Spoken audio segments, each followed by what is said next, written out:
प्यारे बच्चों, प्रेम भरा नमस्कार। एक बार फिर से आपका हमारी इस कक्षा में स्वागत है। और आज हमारी 7वीं कक्षा की तीसरी वीडियो है हमारी। और उसके साथ साथ आप देखिए, ये है हमारी पाठ्य पुस्तक और इसी पाठ्य पुस्तक से हम पढ़ रहे हैं। और इससे पहले आप जानते हैं कि हमारी 2 वीडियो आ चुकी हैं 7वीं कक्षा की, जिनमें हमने प्रथम वीडियो में उच्चारण करना सीखा था श्लोकों का, और दूसरी वीडियो में हमने सीखा था 3 श्लोकों की व्याख्या कैसे की जाती है, जो पहले 3 श्लोक हैं उनके बारे में।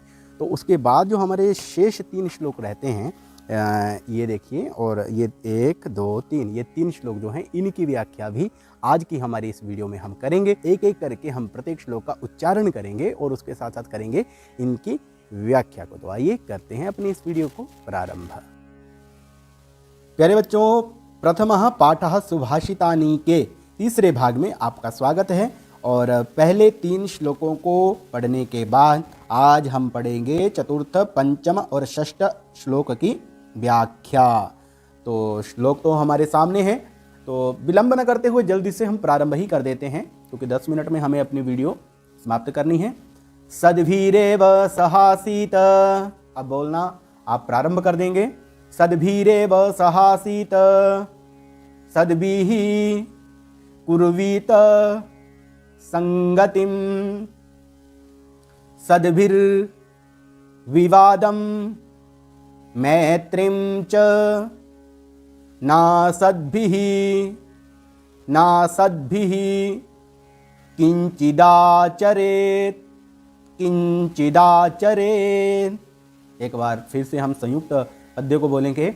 सद्भिरेव सहासीत, सद्भिः कुर्वीत संगतिम, सद्भिरेव सहासीत, सद्भिः कुर्वीत संगतिम, सद्भिर्विवादं मैत्रीं च। बोलिए, साथ में बोलिए अब। सद्भिर्विवादं मैत्रीं च ना सद्भिः किंचिदाचरेत्। यहाँ इस पद्य के माध्यम से हम नए नए क्रिया रूपों के बारे में जानेंगे और शब्द रूपों के प्रयोगों के बारे में भी जान सकेंगे। तो देखिए, सद्भिरेव, सद क्या होता है? अच्छे लोग। सद्भिः, अच्छे लोगों के साथ। तृतीया विभक्ति बहुवचन में बनता है सद्भिः, और साथ में जुड़ा है एव, तो बन गया सद्भिरेव। यहाँ सद्भिः में विसर्ग गई थी, उसके स्थान पर हो गया र, और एव का ए जो है वो र में जुड़ गया और बन गया सद्भिरेव। अब आगे देखिए, सहासीत, सह धन आसीत, बन गया सहासीत। सद्भिः, अब यहाँ देखिए, सद्भिः कुर्वीत संगतिम, कुर्वीत करनी चाहिए, कुर्वीत करनी चाहिए। क्या करनी चाहिए? संगतिम, संगतिम संगति करनी चाहिए। किसके साथ? सद्भिः, सद्भिः नाम सज्जनों के साथ, अच्छे लोगों के साथ है।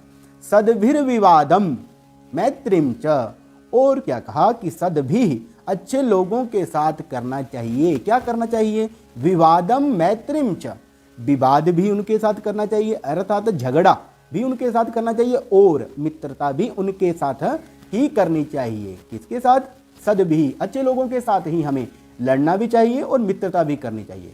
परंतु न असद्भिः, असद यहाँ क्या है? सद, यहाँ क्या है? असद। असद मतलब जो दुष्ट लोग होते हैं, बुरे लोग होते हैं, असज्जन व्यक्ति होते हैं, उनके साथ किंचिदाचरेत, न किंचिदाचरेत, उनके साथ किसी भी प्रकार का व्यवहार नहीं करना चाहिए। मूर्खों से ना तो मित्रता करनी चाहिए, न ही उनके साथ विवाद करना चाहिए, और ना ही उनके साथ रहना चाहिए, और ना ही उनकी संगति हमें करनी चाहिए। यदि जीवन में आपने बढ़ना है आगे, तो इस श्लोक को आप याद कर लेना। आपने अगर इस श्लोक का पालन किया तो निश्चय रूप से आप आगे बढ़ते चले जाओगे।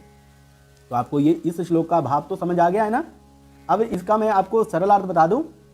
सदा सज्जनों के साथ ही बैठना चाहिए, सज्जनों की संगति करनी चाहिए, सज्जनों के साथ ही झगड़ा करना चाहिए, सज्जनों के साथ ही मित्रता करनी चाहिए, असज्जनों के साथ किसी भी प्रकार का व्यवहार नहीं करना चाहिए।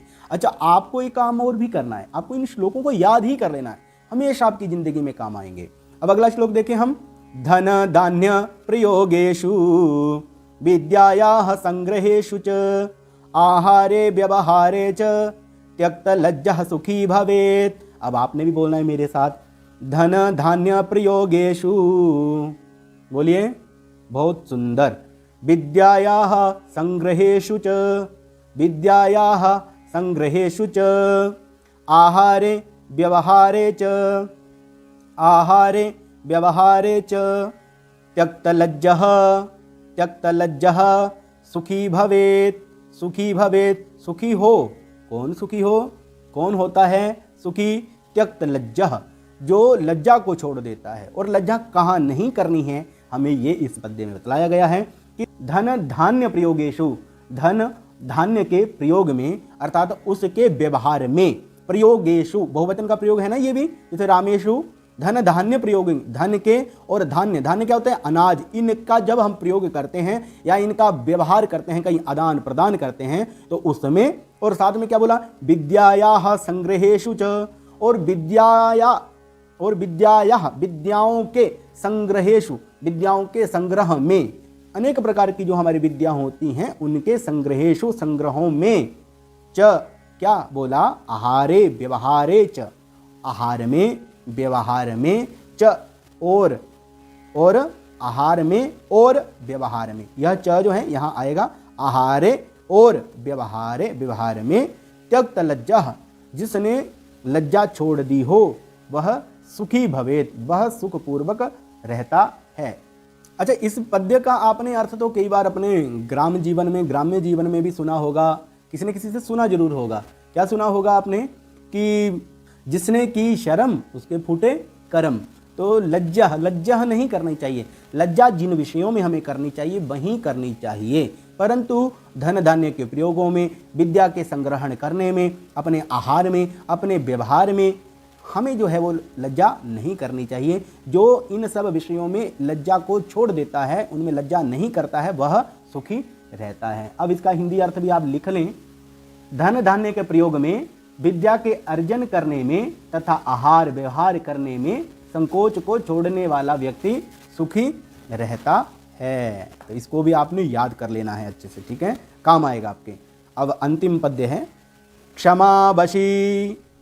क्षमावशी कृतिर्लोके क्षमया किं न साध्यते, शांति खड्गः करे यस्य किं करिष्यति दुर्जनः। अब इसको मेरे साथ साथ आपने बोलना है। क्षमावशी कृतिर्लोके, बोल पाएंगे? चलो इसको तोड़ देता हूं। क्षमावशी कृतिर्लोके, कृतिर यहाँ देखिए इसका र जो है यहाँ है, लो के साथ में है, लो की जो मात्रा है उसके साथ में है। कृतिर्लोके क्षमया किं न साध्यते, क्षमया किं न साध्यते, शांति खड्गः करे यस्य, शांति खड्गः करे यस्य किं करिष्यति दुर्जनः, किं करिष्यति दुर्जनः। अब इसमें देखिए बहुत बड़ी बात कही है कि क्षमावशी कृति ही लोके, कृति ही लोके, कृतिर लोके बन जाता है। लोके लोक में सप्तमी विभक्ति है यहाँ पर प्रयोग में। क्षमा जो है वो इस संसार में वशीकरण है। तो सबसे बड़ा, यदि इस दुनिया में कोई वशीकरण है, किसी को वश करने की वो शक्ति है, वो है क्षमा। क्षमया किम न साध्यते, क्षमा शब्द से तृतीय विभक्ति एक वचन में बनता है क्षमया। जैसे रमा शब्द हो तो बनेगा रमया, क्षमा से बन गया क्षमया। किम न साध्यते, क्षमा के द्वारा। किम न साध्यते, क्या नहीं साधित किया जा सकता। किम न साध्यते, शांति खड्गः, शांति रूपी खड्ग। खड्ग क्या होती है? तलवार। तलवार को क्या कहते हैं? खड्गः। शांति खड्गः, शांति रूपी तलवार। करे यस्य, जिसके कर में हो। करे मतलब क्या होता है? करे, करे नाम हस्ते, हाथ में, जिसके हाथ में शांति खड्गः, तलवार। कैसी तलवार? शांति रूपी तलवार जिसके हाथ में हो। यस्य किम करिष्यति दुर्जनः, उसका दुर्जन व्यक्ति किम करिष्यति, क्या कर सकता है भला, अर्थात कुछ भी नहीं उसका कर सकता, बाल भी बांका उसका। दुर्जन, दुर्जन मतलब जो एक होता है ना सज्जन, और दूसरा क्या है उसका विपरीत क्या है? दुर्जन, जो बुरा व्यक्ति है वो भी उसका कुछ नहीं कर सकता। एक चुप सौ सुख, ऐसा हमारे बुजुर्ग लोग कहते हैं। तो देखिए हमारे ये सुभाषितानी पाठ के लगभग सभी पद्य जो हैं हो चुके हैं।